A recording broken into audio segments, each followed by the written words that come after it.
গল্পের শুরুতেই আমাদেরকে পরিচয় করে দেওয়া হয় আজকের গল্পের মেইন ক্যারেক্টার ক্রিসের সঙ্গে।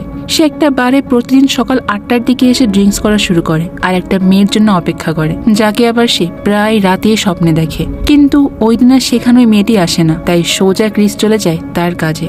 ক্রিস আসলে একজন ম্যাজিশিয়ান। আজকে তার একটা ম্যাজিক শো ছিল, তো ক্রিস তো ওখানে গিয়ে ম্যাজিক দেখানো শুরু করে দেয়। ওই দিন ক্রিসের ম্যাজিক শো দেখতে সেখানে সরকার থেকে 2জন এসেছে। তাদের মধ্যে একজনের নাম হলো কেলি, আরেকজনের নাম উইলিয়াম। ক্রিসের ম্যাজিক শো দেখার পর কেলির অনেকটা ভালো লেগে যায়, কিন্তু উইলিয়ামের আবার একদম ভালো লাগে না। তাই ক্যালি ক্রিসের ম্যাজিক শোটা একদম মনোযোগ দিয়েই দেখছিল। ক্রিস তার ম্যাজিক শেষ করে আবার জুয়া খেলার জন্য চলে যায় একটা ক্যাসিনোতে যাওয়ার পর আমরা দেখতে পাই এরপর গাড়ির মধ্যে বসে ক্যালি কুপারকে দেখায় যে ক্যাসিনোর মধ্যে ক্রিস কি করে পালিয়ে গিয়েছে। ক্যালি তাকে জানায় যে ক্রিস আসলে একটা সাইকোপ্যাথ, সে আসলে বিভিন্ন রকম মার্ডার করে, এমনকি অনেক ক্রাইমও করেছে। সে কুপারকে বোঝানোর চেষ্টা করে যে ক্রিসকে তার ক্যালিদের হাতেই ধরিয়ে দেওয়া উচিত। এরপরে উইলিয়াম কুপারের কাছে একটা ঘুমের ওষুধ দিয়ে বলে যে তুমি ক্রিসকে এটা কোনো মতে মিশিয়ে খাইয়ে দিবে। আর তার সঙ্গে উইলিয়াম এটাও বলে যে এই কাজটা কিন্তু তোমার ক্রিস ঘুম থেকে ওঠা 2 মিনিটের মধ্যেই করতে হবে। কুপার তো অনেকটা প্রেসারে পড়ে যায় আর গাড়ি থেকে বের হয়ে সোজা হোটেল রুমে চলে যায়। রুমে ঢুকতেই কুপার ক্রিসের গ্লাসের মধ্যে ওষুধটা মিশিয়ে দেয়। এরপরে ওষুধ মেশানো জুসের গ্লাসটা কুপার ক্রিসকে দেয়, কিন্তু কুপার এসে ক্রিসকে সবটাই খুলে বলে যে একটু আগে তার সঙ্গে কি ঘটেছে। এই সব কথাগুলো শুনে ক্রিস একটু চালাকি করে আর অন্য একটা জুসের গ্লাস নিয়ে তার রুম থেকে বেরিয়ে যায় আর সবার সামনে দাঁড়িয়ে বারান্দাতে এই জুসটাই পান করে। মানে সে সবাইকে দেখাচ্ছিল আর কি সে জুসটা খেয়েছে। এরপর ক্রিস রুমের মধ্যে ঢুকে কুপারকে জানিয়ে দেয় সে আসলে 2 মিনিট আগেই ভবিষ্যৎ দেখতে পারে। আর এটা প্রমাণ করার জন্য সে টিভি ওপেন করে কোন চ্যানেলে একটু পর কি হবে সবকিছুই কুপারকে বলে দেয়। কিন্তু কুপার প্রথমে মানতে চায় না যে এটা আবার কেউ পারে নাকি, কিন্তু একটু পর যখন সে দেখে ক্রিস যা বলেছে সবই টিভিতে দেখানো হচ্ছে, তখন সে বিশ্বাস করে নেয়। আর এরপরে ক্রিস কুপারকে নোটপ্যাডে কিছু একটা লিখে দিয়ে সেখান থেকে বেরিয়ে পড়ে। ক্রিস এরপর সবার সামনে এসে পাহাড় থেকে লাফ দেয় আর এই সবকিছু ক্যালি দূর থেকে দেখতে পাচ্ছিল।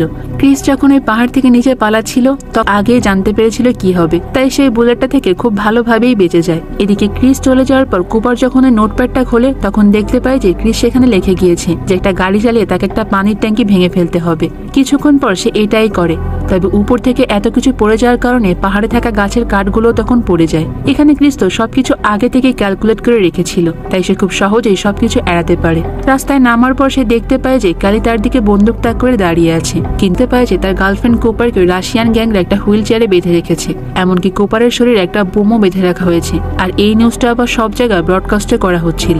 ঠিক তখনই ওখানে বোমাটা ফেটে যায় আর কুপারও সঙ্গে সঙ্গে মারা যায়। এটা দেখে তো সে অনেক জোরে চিৎকার দিয়ে ওঠে। তবে তখনই ক্যালি জিজ্ঞাসা করে যে কি হয়েছে, তুমি এমন করছো কেন? তখন ক্রিস বলে যে আমি কিছুই দেখিনি আর এগুলো তোমাকে বলা যাবে না, আর আমাকে যারা গুলি করবে তাকে যেন সঙ্গে সঙ্গে মেরে ফেলা হয়। তারপর ক্রিস যখনই ওই জায়গার মাঝখানে চলে আসে তখনই রাশিয়ান মাফিয়া একটা লোক আমি ক্রিসকে মেরে ফেলেছি, কিন্তু ওখানে নেটওয়ার্ক না থাকার কারণে সে কাউকে কিছু বলতে পারে না। আর তখনই ওখানে পুলিশের হেলিকপ্টারে ওই লোকটাকে গুলি করে মেরে ফেলে। ক্রিস তখন খুব ভালোভাবে উঠে দাঁড়ায়, আসলে তার গায়ে বুলেটটা লাগেইনি, সে নাটক করছিল। আর এরপর সে তার ভবিষ্যৎ দেখার ক্ষমতাটাকে আবারও ইউজ করে। সে ভবিষ্যতে দেখতে পায় যে তার গার্লফ্রেন্ডকে আবারও এখানে নিয়ে আসা হবে, মানে যে গাড়িতে করে নিয়ে আসা হবে সে গাড়ির নাম্বার প্লেটটাকে সে পুরো মুখস্থ করে রাখে আর ক্যালিকেও নাম্বার প্লেটটা দিয়ে দেয়। ক্যালিও নাম্বার প্লেটটাকে ট্র্যাক করার জন্য লোকেদের কাজে লাগিয়ে দেয়। অন্যদিকে রাশিয়ান মাফিয়ারা তো অলরেডি ভেবে নিয়েছে যে ক্রিস মারা গিয়েছে, তাই তারা ক্রিসের গার্লফ্রেন্ডকে একটা ভ্যানের মধ্যে উঠিয়ে দেয়। আর এতক্ষণে ক্যালিও জেনে যায় যে কোথায় কোথায় স্নাইপার নিয়ে লুকিয়ে আছে, তাই সে সবাইকে এটা আগে থেকেই বলে দেয়। আর এরপর তারা সবাই মিলে জাহাজে ঢুকে প্রথমে 2জন রাশিয়ান এজেন্টকে মেরে ফেলে, কিন্তু এরই মাঝখানে গোলাগুলিতে তখন সেখানে উইলিয়াম মারা যায়। আর তখন সবাই মিলে খুঁজতে থাকে যে কোথায় কুপারকে নিয়ে যাওয়া হয়েছে। তখন ক্রিস ভবিষ্যতে দেখতে পায় যে কুপারকে আসলে কোথায় রাখা হয়েছে, আর কিছুক্ষণ পরে সে কুপারকে ওই জায়গায় খুঁজে পায়। এরপর যখন তারা কুপারকে বাঁচাতে যাবে তখন দেখা যায় যে রাশিয়ান মাফিয়া বস ক্রিসকে গুলি করে, কিন্তু ক্রিস যেহেতু আগে থেকেই সবকিছু জানতো তাই সে সমস্ত বুলেটকে উপেক্ষা করে কুপারের কাছ পর্যন্ত পৌঁছে যায়।